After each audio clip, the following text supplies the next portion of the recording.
So I previously made a video a month ago on Steph Curry clutch moments in the postseason. It highlighted every moment I felt that was credible enough to put in his clutch moments of his playoff career. Now, a reason for doing that is simply to denounce the narrative that Steph isn't clutch, or Steph doesn't step up in the postseason when his team needs him the most. Neither statement is true. However, until Steph acquires a Finals MVP, I feel this narrative will continue to blossom. His lack of MVPs is the only detriment in his resume. A lot of analysts and fans use that detriment to downplay his finals performances. One of those final performances was so happened to be his first finals appearance of his career, the 2015 NBA Finals. Steph averaged 26 points per game, 5.2 rebounds, and 6.3 assists. He shot 44% from the field, 38% from the three, and 88% from the free throw line. He also played underrated defense as well, averaging 1.8 steals a game while only committing 13 fouls the entire series. He averaged 24 points, 4 rebounds, and 8 assists a night in the regular season. As you can see, he averaged more points and rebounds than he averaged in the regular season. Yet there are still people that says he underperformed. He also averaged 28 points on 49% shooting from the field in the last 3 games, and yet he still wasn't rewarded the Finals MVP. Now, who was rewarded the Finals MVP? One of the main components of the Golden State Warriors dynasty, Andre Iguodala. Andre averaged 16.3 points, 5.8 rebounds, and 4 assists a game. However, in the games he started, he averaged 20 points, 7 rebounds, and 4 assists in those 3 games. He also shot a robust 52% from the field overall. He shot 40% from the three-point line and an inadequate 36% from the free throw line. Pretty solid stats besides the rubbish free throw shooting. However, Iggy's free throw shooting has never been a potent aspect of his game in the first place, so can't really take that much away from that stat.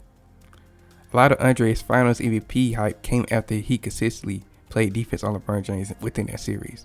Another facet that sustained the hype train was once Iggy joined the lineup, the Warriors went undefeated. They finished the series going 3-0 in the last 3 games. I candidly could see how one could make the argument that Andre deserved the Finals MVP over Steph. From the surface level, it looked like that. However, when thoroughly breaking down Andre's and Steph's stats, it's pretty vivid who was the leader / best player on that team within that 2015 championship run. Now, not to take anything away from Andre within that 2015 championship run, because candidly, the Warriors would not have won that without him in my opinion. However, Steph deserved that Finals MVP. As I said before, he averaged 26 points, 5.2 rebounds, and 6.3 assists for the entire series. Most importantly, he averaged a robust 10.8 points in the fourth quarter of that series, which was the series high, by the way. The second frontrunner was LeBron, averaging a solid 10.2 points in the fourth quarter.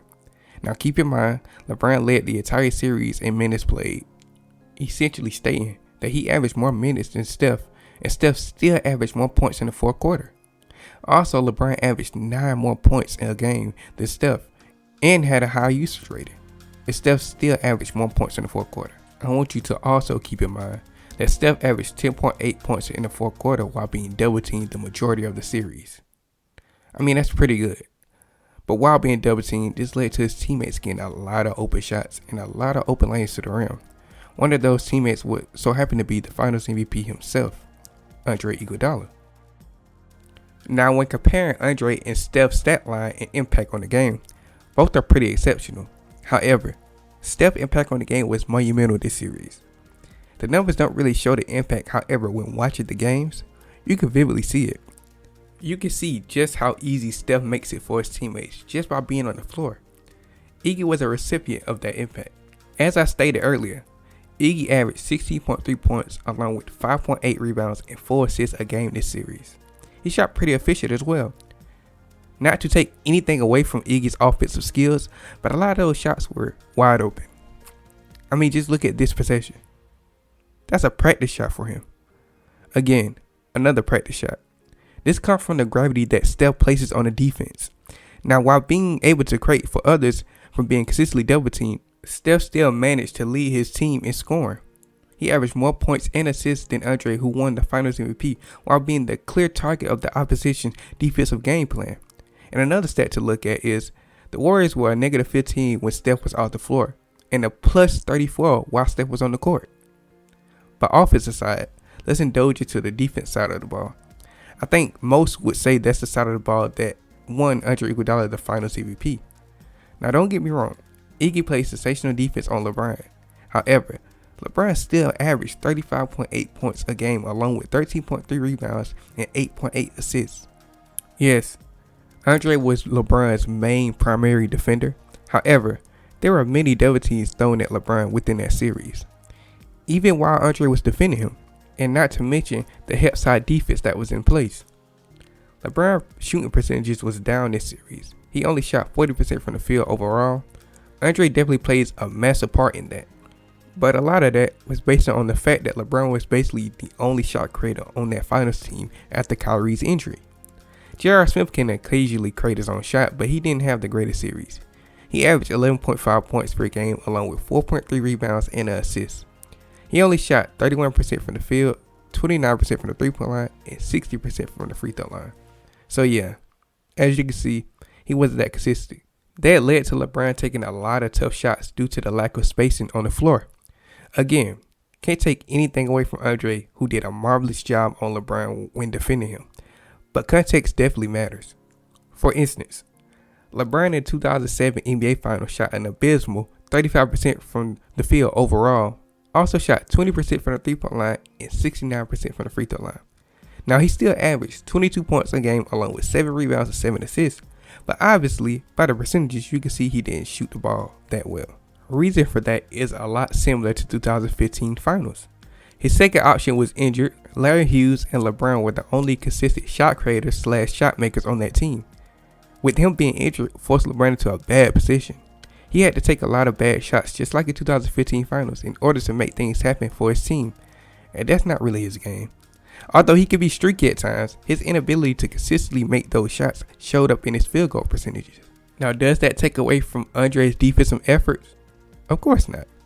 But Bron's rubbish shooting percentage should not be the reason a Finals MVP is named. It wasn't the reason in 2007 NBA Finals. In fact, Tony Parker won that Finals MVP, not Bruce Bowen, who was, by the way, LeBron's primary defender of that final series. Tony rightfully won it. He played well. His 24.5 points per game led the San Antonio Spurs in scoring, but so did Steph Curry's 26 points per game for the Warriors. Now let's compare Andre's best game to Steph's best game in the finals. I think most would agree Andre's best games would be Game 6 of the finals. He dropped 25 points along with 5 rebounds and 5 assists, with a plus minus of plus 14. That same game, Steph also dropped 25 points along with 6 rebounds and 8 assists, also had a plus minus of plus 14. Now Steph's best game, I think most would agree that Game 5 of the series is Steph's best game. He dropped 37 points along with 7 rebounds and 4 assists, with a plus minus of plus 24. Andre dropped 14 points along with 8 rebounds and 7 assists with a plus minus of plus 16. Now which game was better? I mean, I think we all can agree statistically Steph's game was clearly better. Now let's talk about the importance of each game. As we know, the Warriors closed the series out in 6, which again was Andre's best game of that series. However, by the numbers, you could also see that Steph's numbers were quite similar. Now Steph's best game was again in Game 5 of this series, where if the Warriors lose, it's quite a good chance that the Warriors loses this series. In fact, more than 82% of the teams wins the entire series when winning Game 5 while being tied. The Warriors could have lost Game 6 and still had a high chance to win the series in 7. However, statistically, only 17% of the teams have actually won the final series when losing Game 5 of the final series. So ask yourself, which performance was more important or even more impressive? Andre's Game 6 performance or Steph Curry's Game 5 performance? Look, I know it seems like I'm sort of talking down on Andre and his performance in the 2015 NBA Finals, but honestly, I'm not. I said it once and I'm going to say it again. The Warriors would have not won that final series without him. However, just because you're an important piece of a team doesn't make you the important piece of that team. You know? Steph clearly is that piece. And he was that piece the entire series. There just wasn't a more valuable player on the court outside of LeBron than Steph. Again, we're all aware of Andre's impact and what he brings to that Warriors team, and even what he brought to that NBA Finals series. But Steph's heroics in the last 3 games of that series was just as, if not better, than Andre's. His numbers was also by far better than Andre's. So what made the voters vote for Andre? Defense?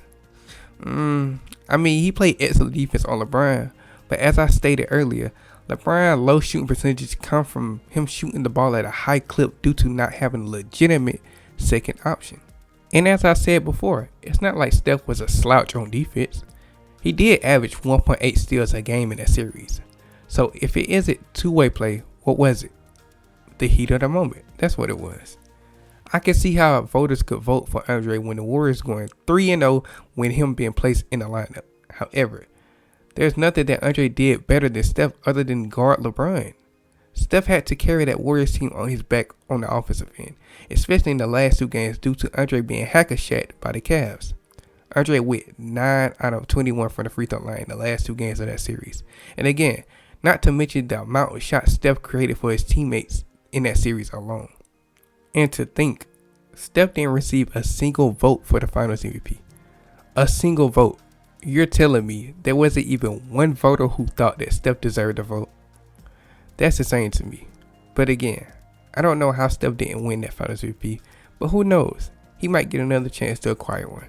But hey, let me know your thoughts and opinions down below, and I'm out.